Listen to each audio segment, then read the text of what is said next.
ubwo yatangiye kuza icyo gihe tuganira nyine ukimubona ubwo niki wabonye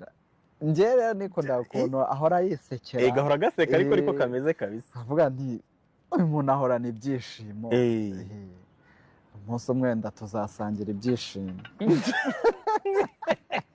ariko se koko ako we kera yarankundaga nibyo se yarandebaga akankunda nuko noneho nibyo byo kwitereteye oya ntago yanyiteretse ntabwo se yaragukundaga ubwo nyine waraterese se nyine nibyo ndinabwiye ni connection itihura gutya ubwo ninde wabwiye mugenzi we ko amukunda bwa mbere ninjye ni wowe wabitinyutse ute namubwiye nyine ndumva ntazi dusigaye tuma niyumva ukundi